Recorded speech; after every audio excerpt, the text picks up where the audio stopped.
And welcome once more to Flashpoints. I'm Bob Orr, joined as always by Juan Zarate, our national security analyst. Juan, good to see you. Bob, great to see you.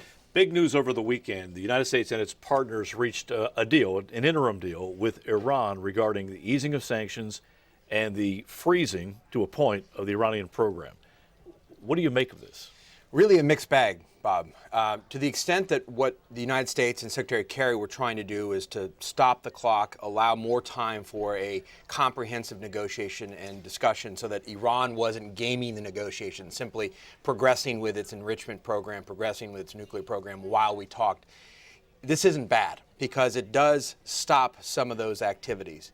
Fundamentally, though, Bob, I think there are some real problems embedded in this document and certainly in how a comprehensive deal is being shaped. Let's take those one at a time. You've hit on a couple of areas of concern. Number one, Iran maintains the right to enrich uranium. Right. This deal does not stop Iranian enrichment. It stops it to a certain extent on a short-term basis at a certain level. More problematically, Bob, the long-term framework for the comprehensive solution, which is on the back end of this joint action plan, sets out that there would be an agreement on, the wording here is a mutually defined enrichment program. So what in essence we're giving here is, in essence, the right for Iran ultimately to enrich for purposes of a nuclear program. We're codifying it. This is codified, and this is why you've had the Iranians saying, we've gotten our right to enrich. Now, we're never going to agree to something in writing that says any country under the NPT, the Non-Proliferation Treaty, has a right to enrich. We don't agree with that.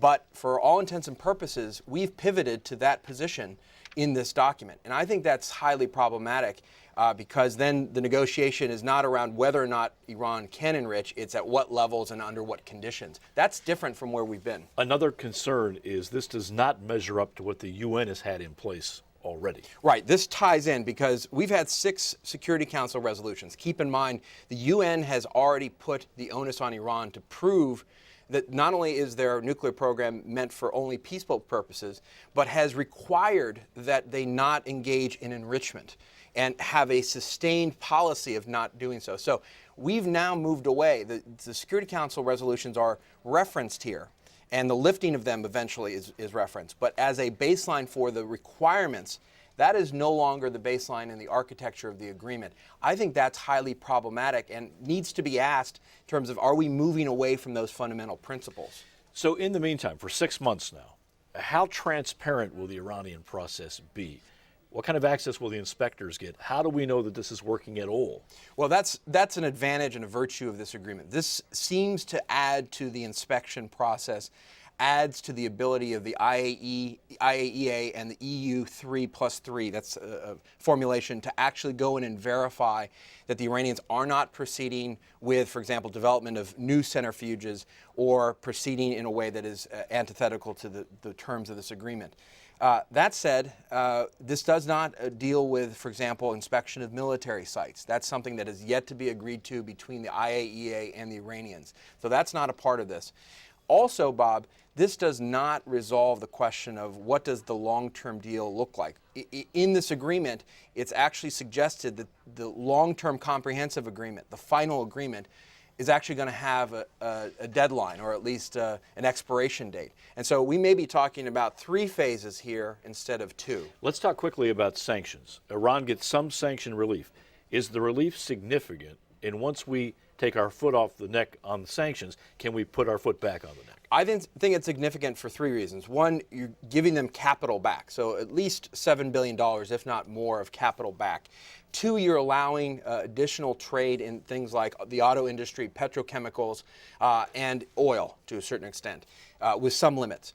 But 3rd, and most importantly, Bob, is that we've opened the spigot a bit with respect to insurance, financial, and transportation services that have really been at the cornerstone of the isolation of the Iranian economy and financial system.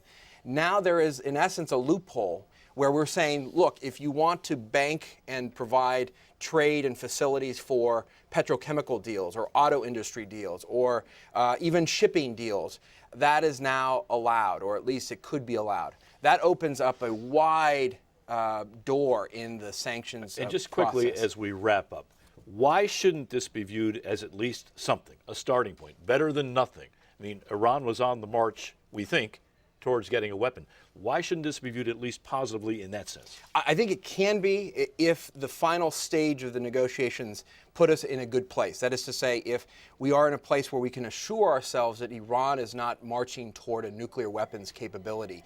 If the final deal actually sets in motion simply a delay of that possibility with Iran, this may just be a push of the pause button as opposed to a delete button for the Iranian nuclear program. Fascinating, and it's certainly a story to watch in the months to come. It's going to be fun to watch. We've got to watch it carefully. Juan, thanks very much, and thanks to you, as always, for watching Flashpoints. I'm Bob Orr. We'll see you next time.